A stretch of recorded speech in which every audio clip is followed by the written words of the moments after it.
Muy buen día, estamos en este video conmemorativo del 133 aniversario de la Academia de Diplomacia Antonio José de Irizarry y tenemos la presencia de nuestros distinguidos embajadores, al embajador Luis Padilla, que también fue director de la Academia de Diplomacia. Tenemos a nuestro embajador en la República Oriental del Uruguay, en Guatemala ya, un saludo fraternal al licenciado Herbert Meneses y al doctor Marco Vinicio Cuán Ramírez, actual director de la Academia de Diplomacia Antonio José de Irizarry.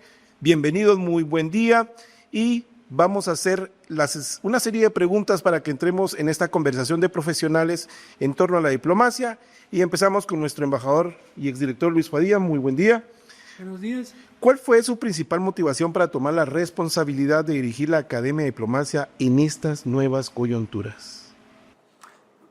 Bueno, mire, la principal motivación realmente fue el hecho de que había desaparecido, que no existía, porque por azares del destino, allá por el año 85, 86, la habían cerrado y era indispensable reabrirla. Afortunadamente, un buen canciller, como lo fue el embajador Carlos Raúl Morales, que era todavía viceministro, si mal no recuerdo, cuando yo le planteé a él la necesidad de la reapertura de la Academia de Diplomacia, y él estuvo de acuerdo. Después ya ascendió a ministro y fue hasta ese entonces que se emitió el acuerdo correspondiente y yo obtuve el cargo de director, la reabrimos.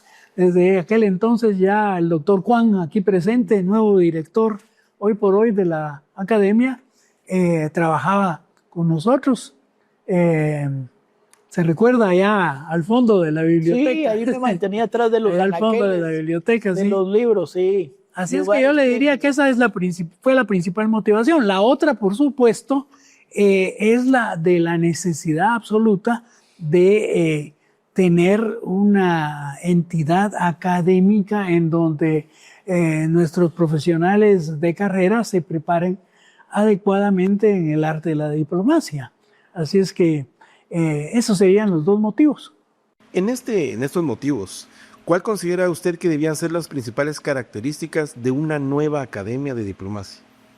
Yo creo que lo más importante de la diplomacia para un país pequeño como Guatemala, porque ya sabemos que la importancia de la diplomacia para las grandes potencias es evitar los conflictos, evitar las guerras, y no solo las guerras violentas internacionales entre ellas, sino también las guerras comerciales, por ejemplo, ¿verdad?, que ahora están muy en boga.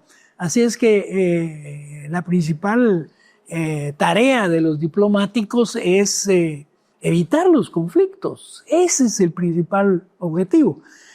Guatemala, en tanto que país pequeño, afortunadamente no tenemos problema con nuestros estados vecinos, ni con México, por supuesto, ni con El Salvador, ni con Honduras, ni con el resto de Centroamérica, todo lo contrario. Incluso con quien teníamos un conflicto, una controversia, como es Belice, ya ese conflicto está en vías de ser resuelto por la Corte Internacional de Justicia. Así es que ha desaparecido, afortunadamente, para ambos países este peligro. Por tanto, no es esa la principal preocupación que nos debería motivar, sino yo diría que la principal preocupación es cómo manejar nuestras relaciones exteriores de manera que sean lo más favorables posible a los intereses nacionales, a los intereses del país. Entonces, ahí sí entran aspectos que van desde la cuestión comercial, por supuesto, hasta la cuestión que tiene que ver con la integración centroamericana y obviamente también las relaciones con el resto del mundo. Entonces ahí está toda la problemática de la globalización, que por cierto hoy en día está siendo rechazada hasta violentamente, podríamos decir, por los países que la iniciaron, como los propios Estados Unidos de América, y el actual presidente, que no es muy amigo de la globalización, ¿no? Y también, por supuesto, pues yo diría que hasta cierto punto los mismos países europeos, ¿verdad? Que han entrado en una fase nueva en la que la globalización ya no les gusta, en parte por los problemas que han tenido en el proceso de integración regional europeo. Pero no es el caso de nuestro subcontinente, afortunadamente, porque acá nosotros tenemos, al contrario de lo que ocurre en Europa o en Estados Unidos, la imperiosa necesidad de integrarnos, y no solo en la subregión centroamericana, sino también, por supuesto, a nivel latinoamericano. Entonces ahí tenemos el CELAC, que le falta mucho para constituirse en una verdadera instancia integradora. Hoy por hoy es nada más un foro de concertación, podríamos llamarle así, pero en donde todavía no hay verdaderas negociaciones, pero ahí está el CELAC, que podría eventualmente convertirse en una instancia de integración latinoamericana. Entonces sí hay una gran tarea a desempeñar para nuestros diplomáticos en ese terreno. En ese terreno que usted está abordando, estimado embajador, ¿cuáles considera usted que son los principales, esos retos que debería enfrentar la dependencia académica, actualmente la Academia de Diplomacia, en estos tiempos de globalización? En primer término, yo le diría que nosotros acá en el ministerio necesitamos realmente una diplomacia profesional. Necesitamos embajadores de carrera, pero no vamos a poder tener embajadores de carrera con la estabilidad que se requiere para los embajadores de carrera sin antes tener una nueva ley orgánica del servicio diplomático.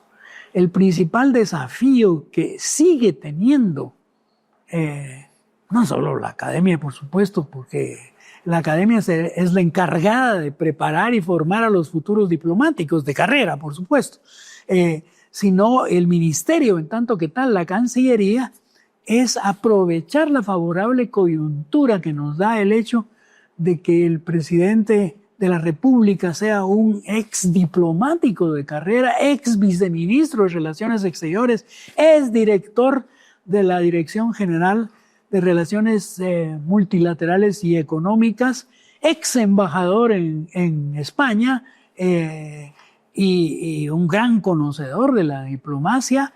Es un diplomático realmente el señor presidente, el doctor Bernardo Arévalo, y otro tanto ocurre con el actual canciller, que es también un diplomático de carrera. Toda su vida ha estado trabajando en la Cancillería, ha sido viceministro en varias oportunidades, ha sido embajador en Ginebra, en Argentina.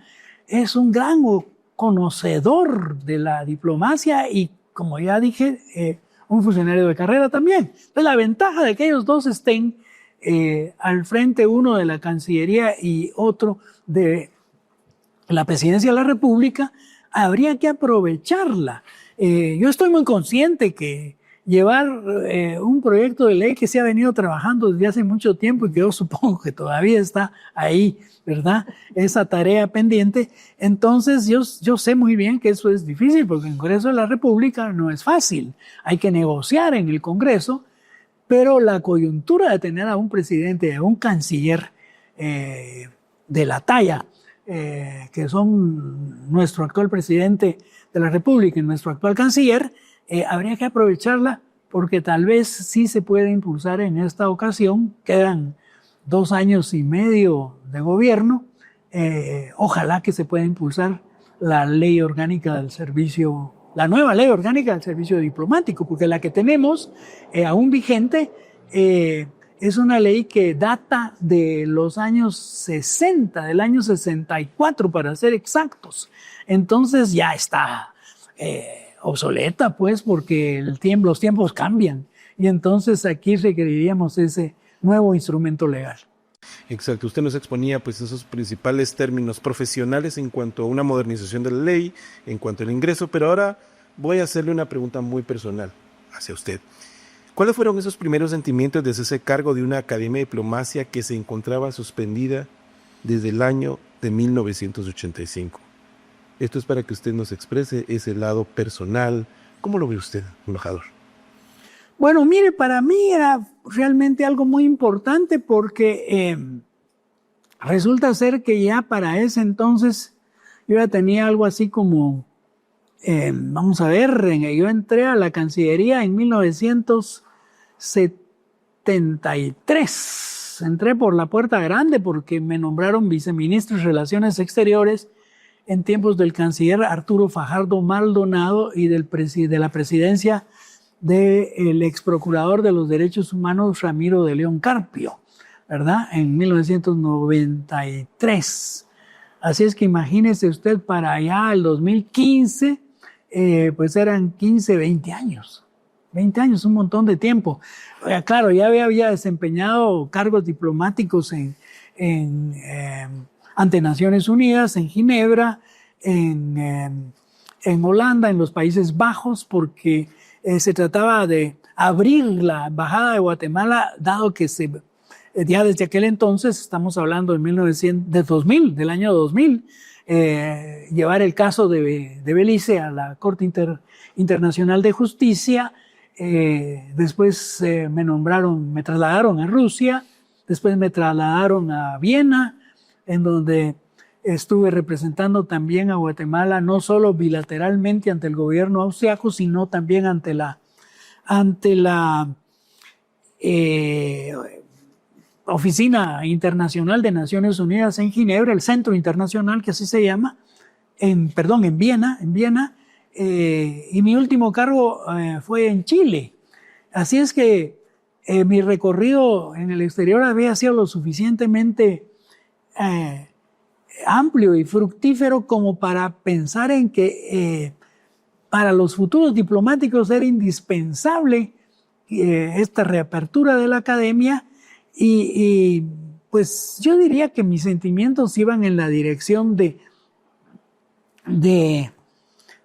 qué hacer para que nuestra gente se preparara mejor. Afortunadamente obtuvimos la cooperación internacional generosa de la República de Taiwán. Ellos facilitaron los fondos para iniciar un programa de maestría con la Universidad Rafael Landívar, la Facultad de Ciencias Políticas y Sociales, y así fue como se inició la primera, cohorte de diplomáticos que iban a contar no solo con el grado universitario básico, ¿no?, de licenciatura, sino con una maestría. Y eso se continuó durante varios años. Tengo entendido que todavía está vigente, ¿no? 4 promociones Sí, se graduaron embajador. Sí, exactamente. Así es que yo le diría que esas fueron mis principales motivaciones. Ok, muy agradecido, embajador. Y bueno, le cedemos la palabra a nuestro embajador Meneses allá en la República Oriental del Uruguay. Bienvenido, embajador. Y prácticamente la pregunta que le voy a realizar es: ¿qué papel ha jugado la Academia de Diplomacia en la formación y capacitación de los diplomáticos guatemaltecos? Adelante, embajador. Primero quisiera agradecer la invitación que se me hizo para participar en este podcast. Saludar al embajador Luis Padilla, al doctor Marco Vinicio Cuán, y al hacerlo en ustedes, hago extensivo mi saludo a todo el equipo de la academia.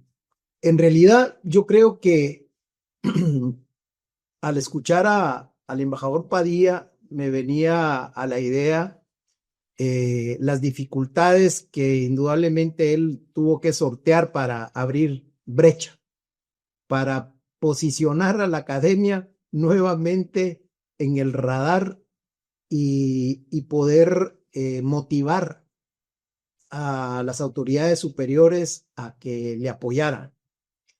Ciertamente el papel que debe jugar toda academia diplomática y de un país, independientemente si es desarrollado o vías de desarrollo, como se le quiera llamar, es esa profesionalización, esa capacitación para todos los profesionales. La idea es que no solo se capaciten a los profesionales que están digámosle, en la planta central, sino que también se puede hacer con los que están en el exterior. Y ya más adelante me extenderé en ese tema porque fue uno de los retos y desafíos que tuve que enfrentar. Pero en sí, hablar de 133 años y de una historia parcialmente, digámosle, suspendida en el tiempo, es, creo yo, una deficiencia, un error de quienes han tenido el poder de decisión para impedir que los profesionales que escogimos esta carrera no solo nos capacitemos y profesionalicemos, sino que podamos continuamente hacerlo como lo hace cualquier academia, repito, de ese tiempo de existencia. Entonces, a mí me parece que ese es el deber que debemos cumplir todavía quienes estamos en activo, y por supuesto que ustedes que están al frente de la academia lo seguirán desarrollando. Bajo esa misma línea de expresión que usted nos estaba indicando, entonces, ¿cuáles fueron esos principales retos de asumir como director de la Academia de Diplomacia? Aquí tengo sentimientos encontrados. ¿Por qué? Porque también cuando escuchaba al embajador Padilla hacer la relación de que no estaba vigente, por así decirlo, la academia que se había cerrado o suspendido en 1985, vinieron a mi mente recuerdos de lo que se conoció en algún momento como el Instituto Diplomático y Consular y otras iniciativas, la Escuela de Diplomacia. Recuerdo que había algo, y si me equivoco, por favor me corrigen, que estaba ahí en la Séptima Avenida y 14 Calle, donde está la Escuela Dolores Bedoya de Molina, y también en otro que estaba, bueno, no me recuerdo dónde la subsede, pero ¿qué es lo que viene a mi mente? A mi mente viene que ahí estudió mi madre. Y entonces, el reencontrarse uno con un reto de dirigir una academia en donde la barda la había dejado muy alta el embajador Luis Padilla, porque no es lo mismo trabajar cuando se tiene todo a cuando hay que picar piedra y pedir que la gente se sensibilice, que apoye, que esto, que lo otro. Entonces, yo creo que el asumir esta dirección, y lo digo con toda sinceridad, me provocó también incertidumbre, y por qué no decirlo, también temor, porque hay que admirar las capacidades, la experiencia de cuántos colegas que han servido a Guatemala en el servicio diplomático. Entonces yo creo que esa expectativa, esa incertidumbre, ese temor de no equivocarse y de hacer las cosas lo mejor posible es el primer reto que yo tenía. Y después llegar y darme cuenta, el doctor se reía porque cuando yo le preguntaba, doctor, ¿y con qué contamos? Y entonces él me dice, bueno, cuenta con Tony Bono, conmigo y con usted. Y entonces le digo, sí, y tenemos por lo menos algún espacio. Sí, estamos ahí en la biblioteca. Bueno. Y mire, y por lo menos hay un escritorio para usted, para mí, para Tony Bono. Y entonces me dice, mire, ahí estamos prestados. Sí, le dije prestado. Sí. Y mire, y por lo menos el director tiene asignado algún vehículo. Entonces se ríe y me dice, sí, me dijo, el suyo, el que usted tenga. Entonces le dije, ¿de verdad? Sí, de verdad. Pero no es director, pues, le dije. Sí, me dijo, pero está en otra categoría. Imagínense, el director director de la academia diplomática. Cuando el ser director de una academia en cualquier parte del mundo, bueno, yo les soy honesto, a mí me ha abierto puertas con colegas y respetan a un exdirector de una academia diplomática, ¿verdad? Entonces, caer en ese baño de realidad fue un reto grande. Pero después les hablo de los otros retos ya en el trabajo, porque yo creo que son 5 minutos los que debo tener y ya me extendí. Sí, embajador, y exactamente, hablando de esos desafíos, pero hay uno primordial el que usted tuvo que enfrentar, y no estamos hablando de una época que pues paralizó globalmente todo. Estamos hablando pues el COVID-19 que vino a afectar a muchos, vino a afectar a todas las profesionalizaciones y en este caso la diplomacia. ¿Cuál fue ese reto que usted enfrentó, embajador, en esos tiempos? ¿Cuáles fueron esos retos académicos en esa pandemia, embajador? Aquí no habían solo retos, digámosle, profesionales, académicos, sino que hasta cierto punto hasta de sobrevivencia, porque yo creo que todos en la academia tuvimos COVID, algunos más complicados que otros, ¿verdad? Y teníamos que utilizar las herramientas que esa pandemia nos permitió entrar ahora en un mundo virtual de mejor forma, pero que de todas maneras, en mi opinión, la virtualidad no puede sustituir la docencia in situ, la docencia personal. Entonces, ese fue un primer reto. ¿Qué hacer? ¿Verdad? ¿Con qué contamos? Y ahí vienen otros temas que ustedes conocen también y que son los feudos, ¿verdad? No, que esto solo lo puede hacer fulano de tal o si tiene tiempo y entonces era muy difícil poder accionar con esas limitaciones, pero además revisando y digo, bueno, ¿cómo podemos lograr que sin tener recursos podamos realizar nuestro trabajo? Y se nos ocurrió al equipo, y quiero reconocer nuevamente a ese equipo que estaba Tony y el doctor Juan al inicio, pero otros colegas después se acercaron también a apoyarnos. Hacíamos sábados y domingos pensando, construyendo el programa permanente de profesionalización. Después, ok, ¿cómo lo hacemos si no tenemos la capacidad? El ministerio no tenía capacidad, digámosle, de poder hacer algo que pudiera involucrar no solo al servicio exterior, sino también a los funcionarios de la planta central. Entonces, ideamos que teníamos que firmar convenios con universidades,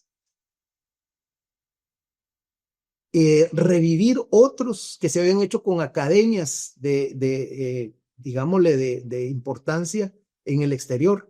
Y algo muy importante, que fue hacer un convenio con el Instituto Centroamericano de Administración Pública y poder utilizar su plataforma. No fue fácil, porque ellos también tienen estándares. Nos costó muchísimo, muchísimo, pero especialmente al doctor Juan, porque a él se le confió el poder lograr compatibilizar lo que el ICAP pretendía y tenía como sus estándares con lo que nosotros queríamos en nuestros contenidos, porque realmente teníamos que buscar contenidos que no solo fueran históricos, sino que también fueran del momento que se estaba viviendo para hacerlo atractivo. Y de eso involucrar no solo a expertos que eran no solo de organismos internacionales o embajadores nuestros que habían servido en el exterior, porque eso era uno de los retos. Yo miraba, espero que ya no, deambular a embajadores ahí, de un escritorio a otro, con una tremenda experiencia a la que se refería el embajador Padilla. ¿Y cómo van a transmitir sus conocimientos? Todo eso que el Estado ha invertido en que vayan a todas estas posiciones o que estemos en esas posiciones, transmitiendo conocimientos. Entonces esa debía ser una tarea de todos, ¿verdad? Y ese reto se sumó cuando me dieron la responsabilidad de dirigir o coordinar, mejor dicho, dirigir es una palabra muy ambiciosa, el Centro de Análisis Estratégico, CALEO. Y ahí fue donde yo pensé en reunir a todas esas mentes brillantes, a todos esos embajadores y embajadoras que han dado pues mucho a nuestro país y que su experiencia todavía no la trasladaban. Bueno, hagamos análisis estratégico. Y ahí empezó ese otro reto. Entonces sí creo que fueron retos muy grandes y la dejo ahí también para no seguir extendiendo. Ok, gracias, embajador. Bueno, por último, ¿cómo considera usted que la academia ha contribuido en la formación de funcionarios diplomáticos, así como de los servidores públicos de esta Cancillería guatemalteca, embajador? Ya lo decíamos al principio. Yo creo que es deber de la academia diplomática formar a sus diplomáticos y a sus funcionarios que van ingresando al Ministerio de Relaciones Exteriores, porque no es solo que se capaciten a los que dicen, bueno, yo me quiero ir al exterior y por alguna razón, la que sea, se va directamente al exterior o ingresa y se va preparando para poder entrar en el escalafón y ser ascendido, promovido y vaya a sus diferentes cargos. Esa es una tarea, formar a los que están también en el ministerio. Miren, a mí no se me olvida cuando me presentaron al todos los de planta central y a veces cuando uno está alejado de su país, se vuelve también un turista en su propia institución y entonces cuando yo voy ahí saliendo de la academia, donde están los parqueos, le digo a la persona que me estaba guiando, mire, ¿y allá qué hay? Era del lado donde está de Igracom. Entonces me dice, ahí están los conductores, están los choferes. Llévenme ahí, le dije. Y voy, y ahí los reunió. Y entonces yo les pregunto, miren, ¿y ustedes qué esperarían de la academia diplomática? Entonces uno de ellos me dice, embajador, que nos den la oportunidad de estudiar porque yo también quiero ser diplomático. Entonces le dije, ¿de verdad? Sí. Y ahí fue cuando se tomó también la decisión de abrirlo a todos y todas. ¿Y cuál fue mi sorpresa? Que la graduación en el Teatro Nacional, más de 900 diplomáticos ahí, con diploma que se les dio. El que venía detrás de mí, summa cum laude, era un conductor.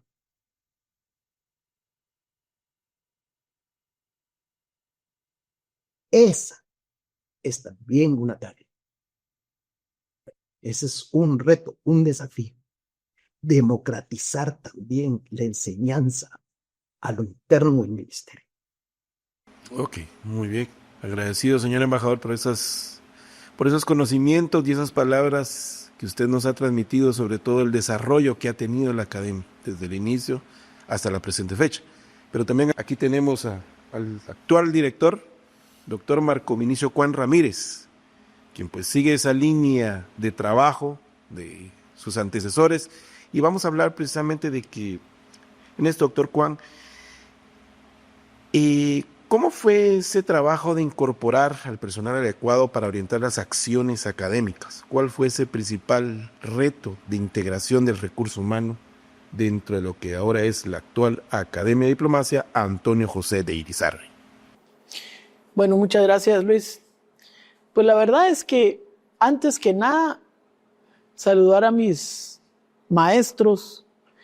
La verdad es que dejaron muchas enseñanzas en su servidor. Como bien dice el embajador Padilla, su servidor estaba, y el embajador Meneses no me dejará mentir, su servidor era parte del espacio de los anaqueles, atrás en la biblioteca, en donde vivía mis tiempos de academia en contemplación. Y no es sino hasta que en un momento dado me piden y me solicitan pues asumir el liderazgo de una dependencia. Pues la verdad es que dejan muchas experiencias, ¿verdad? Uno puede decir, bueno, pero la academia pues tiene una ruta diferente. Lo cierto es que uno, yo no sé, ustedes, yo sé que sí, se la ha disfrutado enormemente.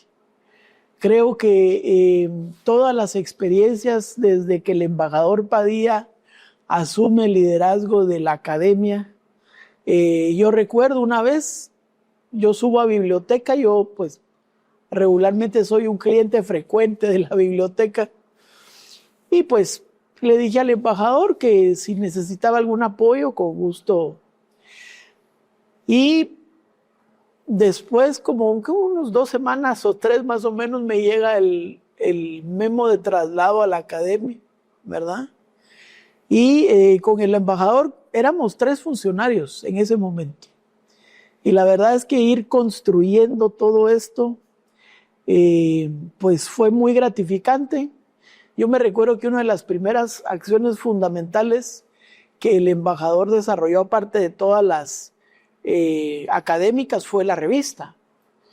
No, con el embajador Padilla fueron 7 ediciones de una revista física que se elaboraron, y recuerdo yo que con el otro compañero, que era en aquel tiempo Guillermo López, empacábamos las revistas para enviarlas al servicio exterior, a organismos internacionales, embajadas.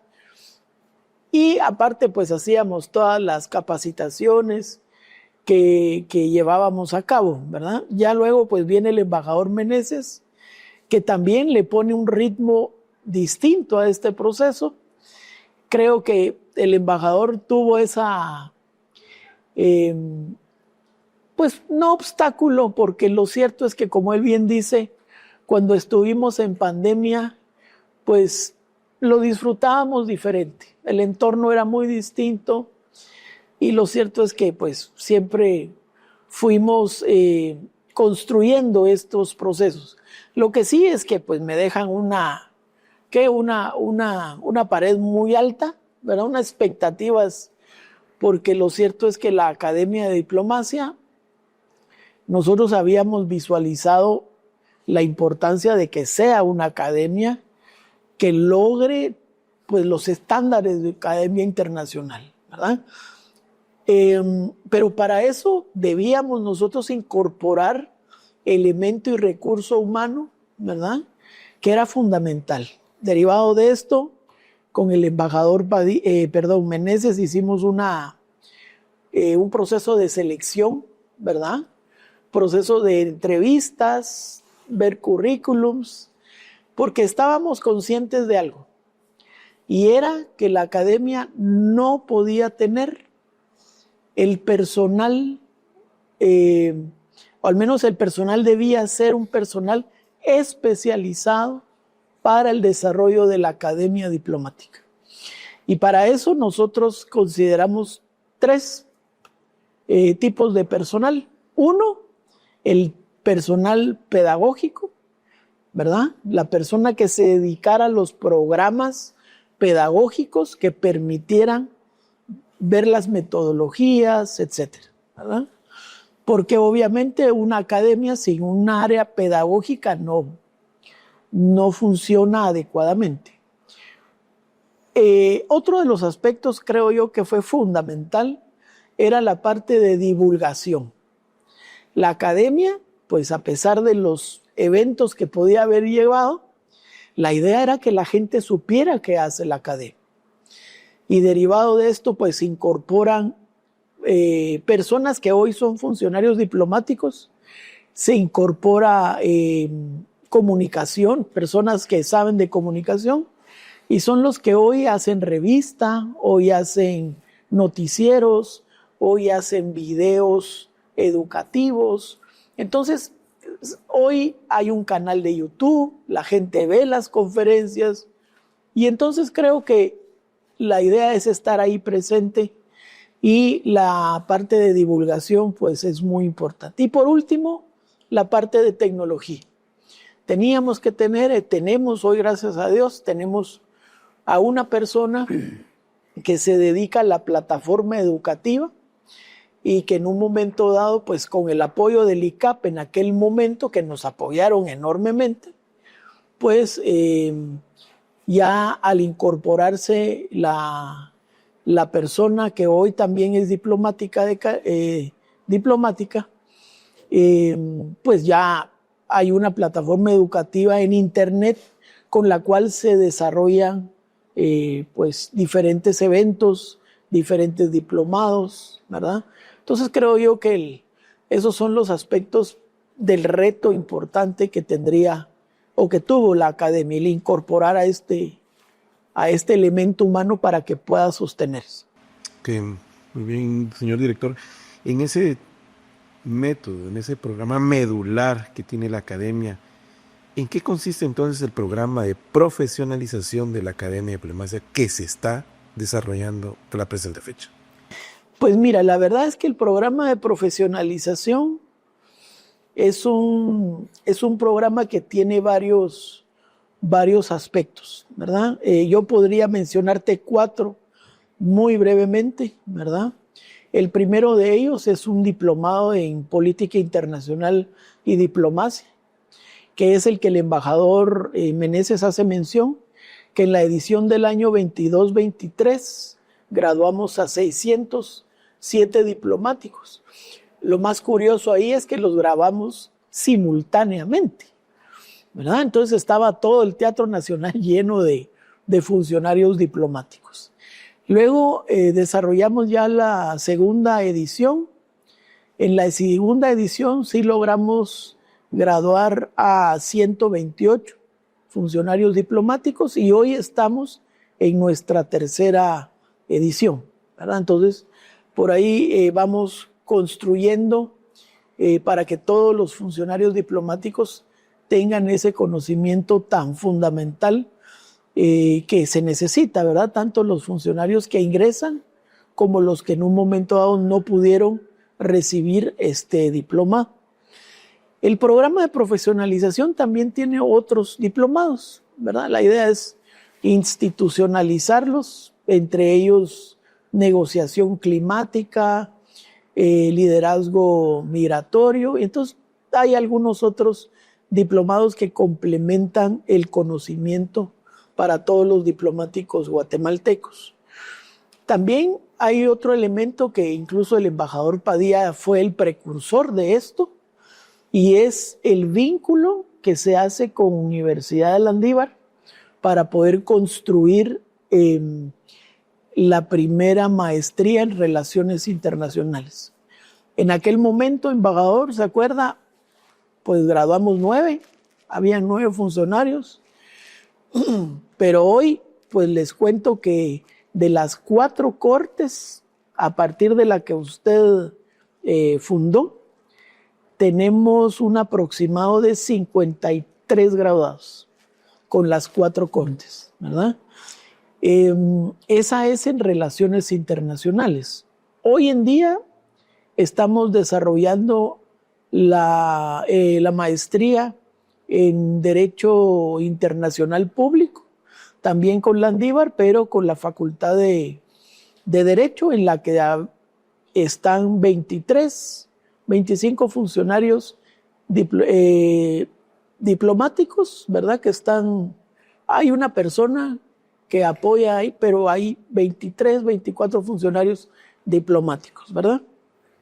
Con la expectativa de poder ir a futuro gracias, como bien dice el embajador Padilla, gracias a la embajada y a la República de China, Taiwán, que ha sido la verdad es que ha sido toral el apoyo que nos han brindado para poder ir construyendo esto. Y por último, pues idiomas. Creo que fundamental que la Academia Diplomática tenga ese rubro, y actualmente pues contamos con inglés, francés y mandarín, ¿verdad? Tenemos la expectativa de un futuro alemán, italiano, ¿verdad? Pero son expectativas que estamos ahí pues construyendo con las diferentes instancias. Entonces, fundamentalmente ese es el programa de profesionalización. Es un programa muy amplio, pero nos permite a nosotros darle fundamento a lo que primero dice nuestro reglamento orgánico interno en las funciones de la academia, pero también nuestra visión y nuestra misión, que pues es ser una de las mejores academias en América Latina. Y la más influyente. Listo. Y bajo esa línea, señor director, ¿cuáles entonces serían esas alianzas y colaboraciones que mantiene la academia para el desarrollo de esa actividad? Pues mira, la verdad es que tanto en las gestiones del embajador Padilla como el embajador Meneses siempre fueron anuentes y siempre impulsaron esa posibilidad de hacer estas alianzas estratégicas. Yo tengo bien presente cuando el embajador Meneses nos decía, no, es que hay que hacerlo con universidades, hay que hacerlo con think tanks y hay que hacerlo con sector privado. Y efectivamente, y esa fue la ruta que tomamos. Hoy con universidades tenemos pues varias universidades, tenemos casi 32 convenios firmados con diversas instituciones. Tenemos con think tanks, por ejemplo, con Flaxo, y tenemos con otras instancias. Con universidades, pues tenemos Universidad de San Carlos de Guatemala, Landívar, del Valle, Panamericana, la UNIS, ¿verdad? Entonces, y hay otras proyecciones por ahí. Y en el sector privado, pues tenemos acercamientos con AGEXPORT, con la Escuela de Comercio, ¿verdad? Entonces la idea es poder ir construyendo, y aparte de eso, pues también contamos con alianzas estratégicas con academias diplomáticas en el extranjero. Tenemos Andrés Bello, tenemos el Instituto Matías Romero, ¿verdad? Peralta con Costa Rica, ¿verdad? Entonces tenemos esos vínculos que nos permiten ir pues, construyendo y nos permiten ir relacionándonos, y no solamente eso, sino que también aprendiendo de sus buenas prácticas, porque al final uno lo que espera es irse detrás de ellos y conocer y un poco tener esas buenas prácticas y que ellos nos las muestren, ¿verdad? Y entre eso, ¿cuáles serían entonces los desafíos que tiene la Academia de Diplomacia? Mira, yo creo que sin irnos muy lejos, el embajador Padilla ya lo había puesto sobre la mesa, y creo también es el sentimiento del embajador Meneses. Yo creo que la ley es fundamental. Creo que esa legislación que data, como bien decía el embajador Padilla, del año 63, su reglamento es del 64, ¿verdad? La ley tiene muchos años.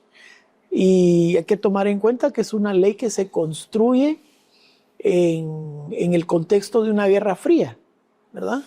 Hoy en día las relaciones, los contextos han cambiado enormemente, ¿verdad? Las academias diplomáticas tienen otra dinámica, ¿verdad? Y lo cierto es que hay que adaptarse en función de esta realidad. Y nosotros esperamos o esperemos que la ley de servicio exterior, como le denomina, pues se ponga en vigencia, ¿verdad? Para poder fortalecer no solamente la Cancillería, sino también fortalecer la Academia Diplomática. Muy bien, doctor. Bueno, reunidos los 3 grandes pensamientos de la Academia de Diplomacia en estos 133 aniversario de conmemoración. Quiero caer en 5 minutos de reflexiones.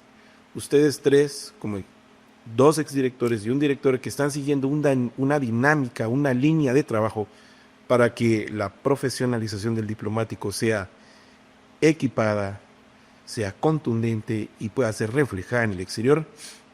Quiero dejarlos en la reflexión para ustedes 3 en 5 minutos, distinguidos diplomáticos. Empezamos con el embajador Padilla. Abierta la discusión con los 2, tanto el director como director actual. Bueno, miren, yo diría que uno de los grandes desafíos, además del que mencioné, de la necesidad de profesionalizar, dándole seguridad jurídica y estabilidad laboral a nuestros diplomáticos de carrera. Además de eso, yo diría que los retos de un país como Guatemala en el contexto internacional del presente momento, de la presente coyuntura, están estrechamente relacionados con 2 grandes temas. Tal vez yo diría hasta un tercero, pero los 2 principales yo diría es el reto del fenómeno migratorio, ¿verdad? Que no solo nos presenta problemas desde el punto de vista de los transmigrantes que pasan por nuestro país en dirección de Estados Unidos, sino también los propios migrantes guatemaltecos ya ubicados en el país del norte.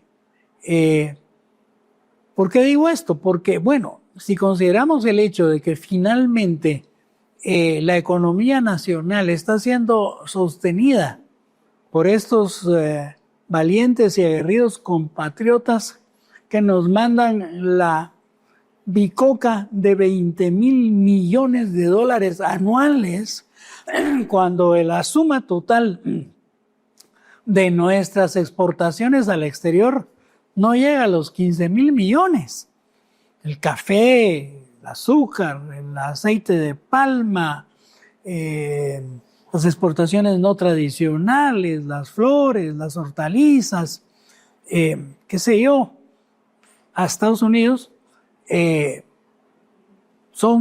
pero estas son las exportaciones totales del país, son 15,000 millones, del orden de 15,000 millones, y las remesas son 20,000 millones.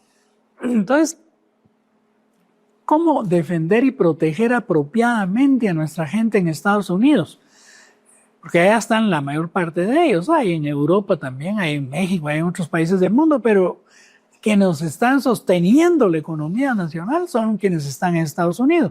Yo sé que la Cancillería ha hecho bastante. Hemos ampliado el número de nuestros consulados y hay una serie de medidas que se han tomado para proteger a nuestra gente allá, pero haría falta más. Entonces, ese es uno de los temas sobre los que convendría reflexionar, lo que implica también que dentro de los contenidos de la enseñanza propia de la academia, tengamos puesto la atención en instrumentos que son importantes, como el Pacto para una Migración Segura, Ordenada y Regular, que se aprobó en Marrakech en 2018, que está vigente. Guatemala es parte de él. Debería sernos muy útil entonces como para la negociación con Estados Unidos. A veces uno puede pensar que es difícil, y sí que lo es, pero vean ustedes, por ejemplo, el ejemplo que nos ha dado la presidenta Claudia Sheinbaum de México, que ha sabido negociar apropiadamente con el presidente Trump de Estados Unidos. Yo creo que hasta ahora esa relación es muy positiva. Me refiero a la relación bilateral México-Estados Unidos. Nosotros también no nos hemos quedado atrás. Creo que estamos bastante bien y estamos trabajando en esa dirección, pero hay que profundizarlo. Ese es un tema. El otro tema que me gustaría mencionar es el tema de las negociaciones que tienen que ver con el cambio climático y la problemática de la crisis ambiental, que no es una crisis solo de Guatemala, sino de todo el mundo, ¿verdad? Sabemos perfectamente bien que esto, si no lo sabemos abordar apropiadamente en todo el mundo, incluso corre peligro nuestra propia especie porque las condiciones climáticas se van a ir agravando cada vez más.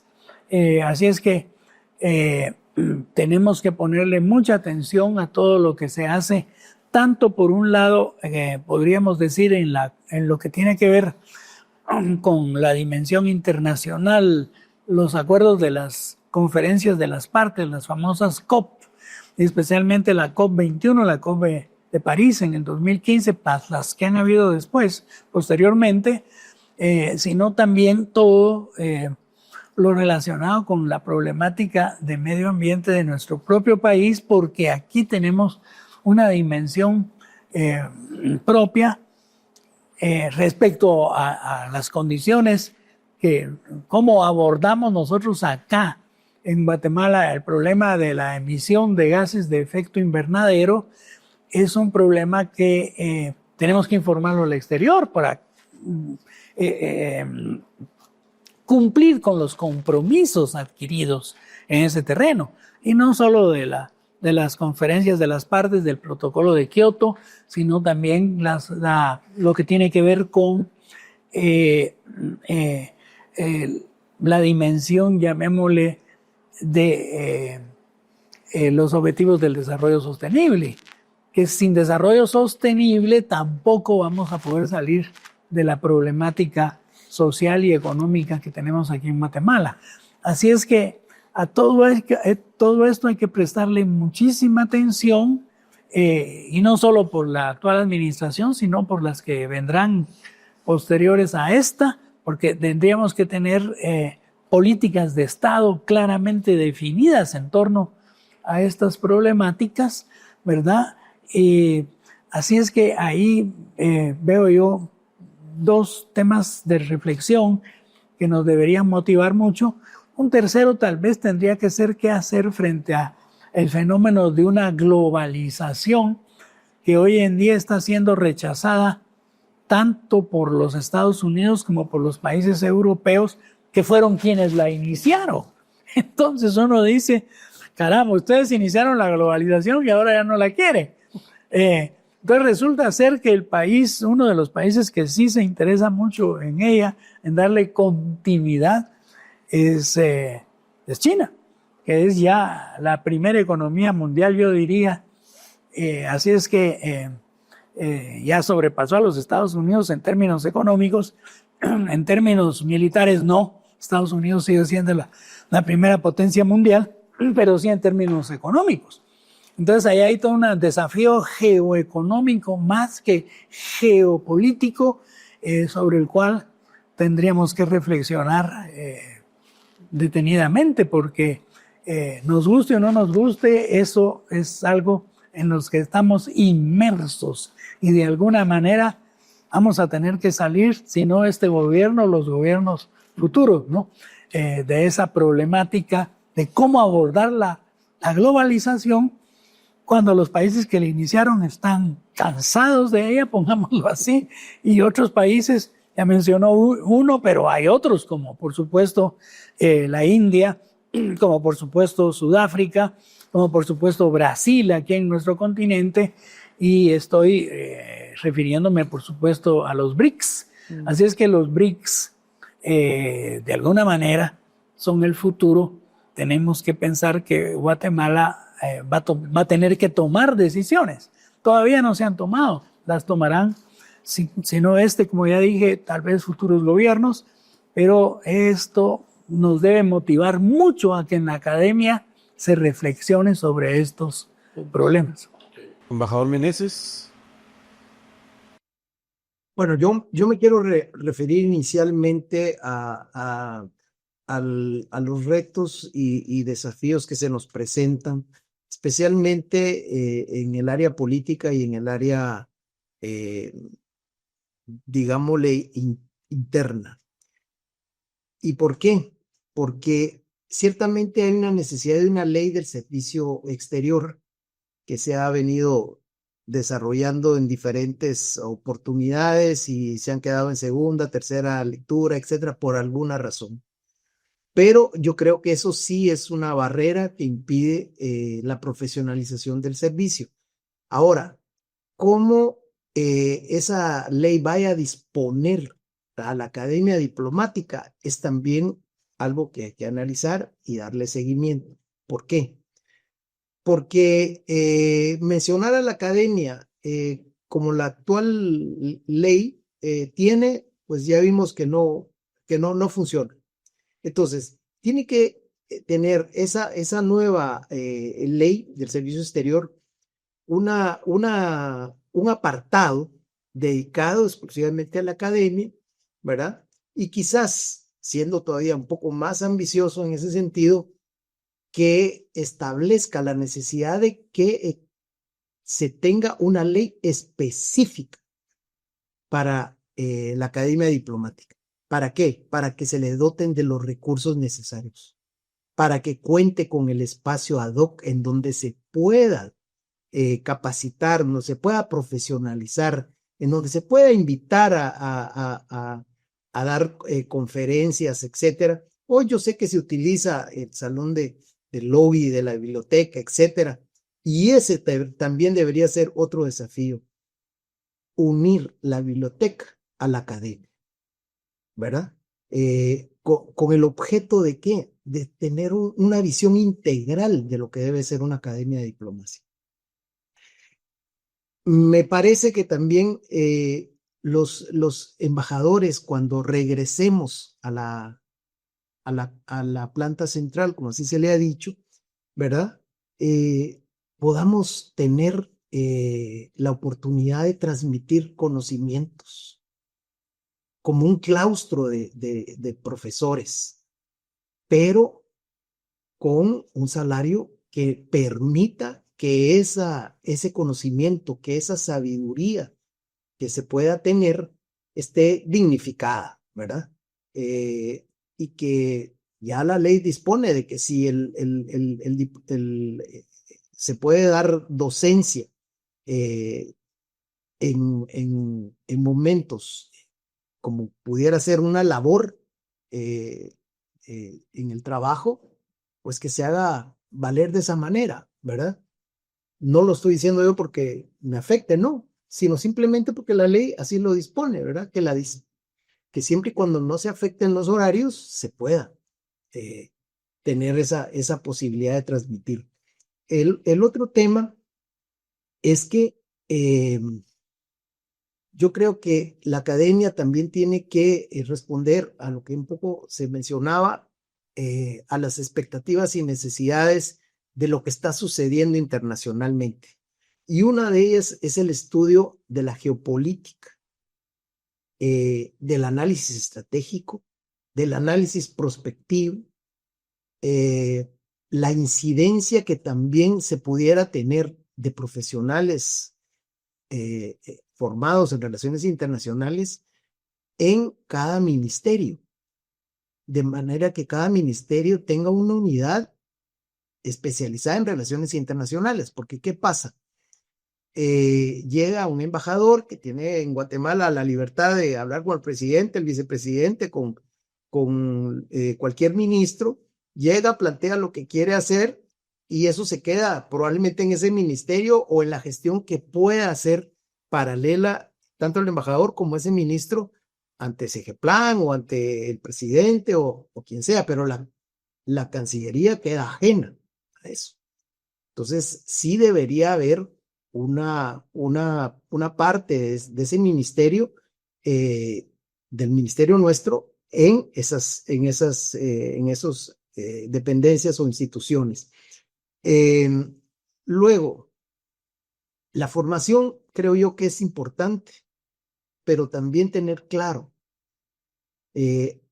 y formar perfiles de profesionales para determinadas misiones y no que quede al azar o a la decisión probablemente de alguien que puede tener muchas otras capacidades, pero que no tiene todavía esa profesión o esa capacidad específica, ¿verdad?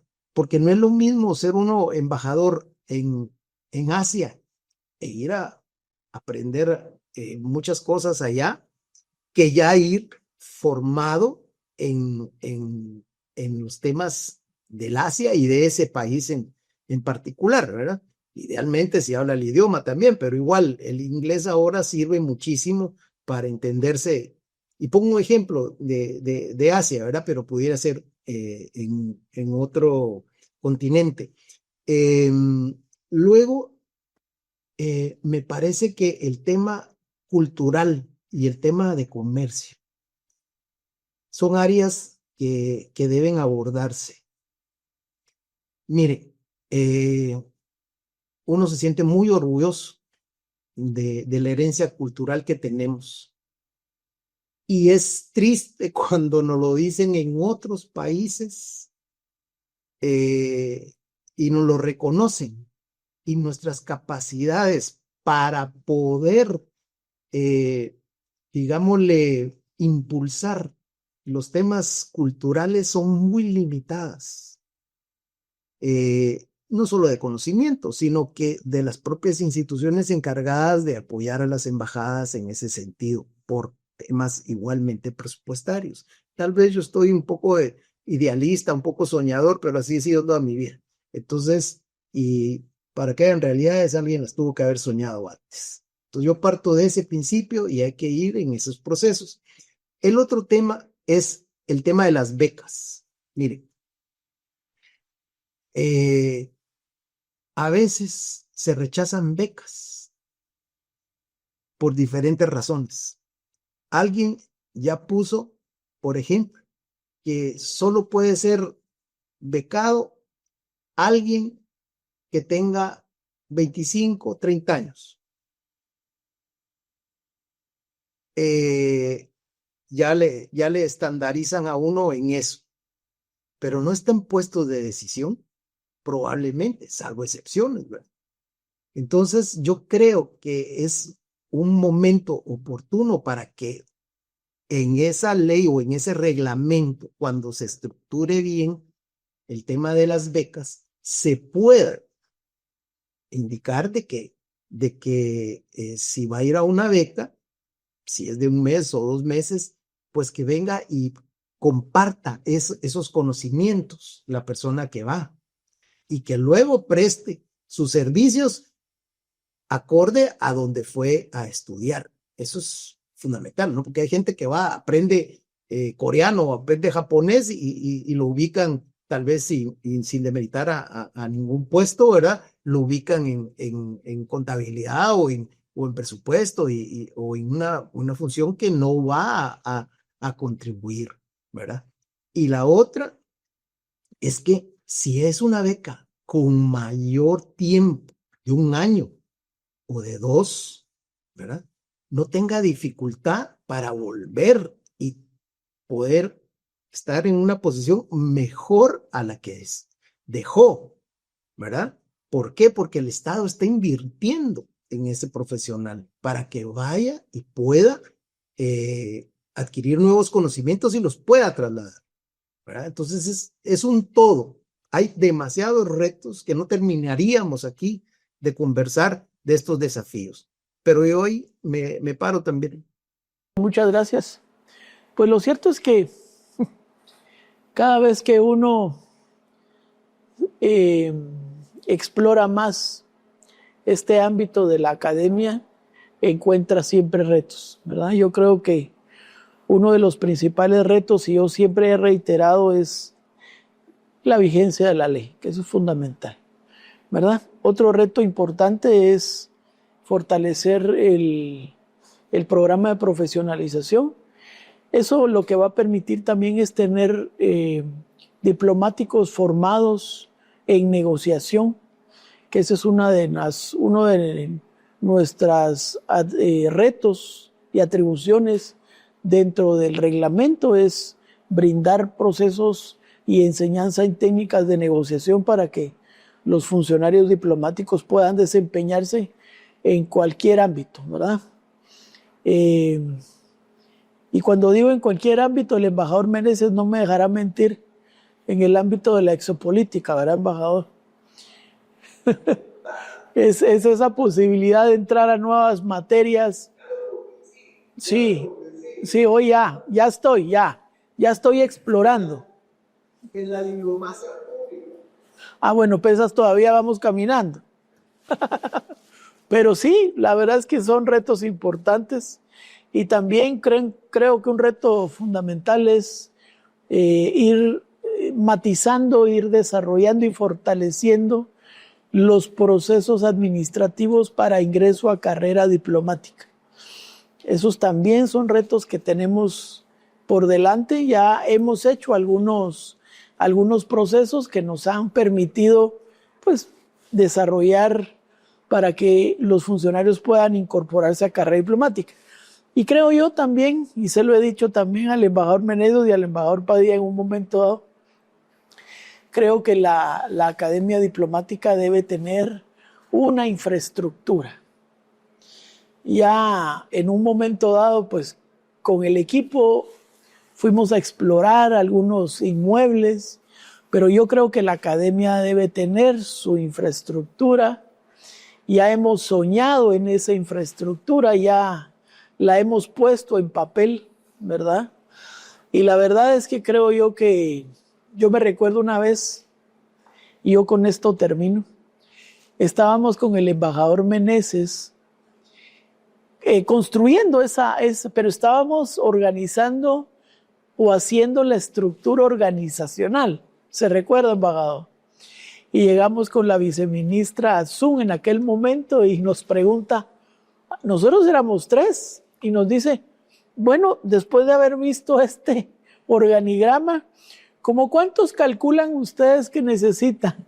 Y le digo yo, viceministra, necesitamos como 53 personas. Y se fue de espaldas y me, ay, no puede ser. Pero es que sí, se necesita una infraestructura en personas, infraestructura en edificios para poder consolidar estos procesos, ¿verdad? Yo creo que la visión es esa y otras que definitivamente nos van a hacer lograr lo que nosotros ya hemos venido soñando desde un buen tiempo, ¿verdad? Así que muchas gracias por la atención. Entonces agradecemos al embajador Herbert Meneses por su colaboración en este podcast de 133 aniversario, así como la presencia del exdirector Luis Padilla, también al señor director de la Academia actualmente, doctor Marco Bunicio Juan Ramírez, y agradecemos su sintonía.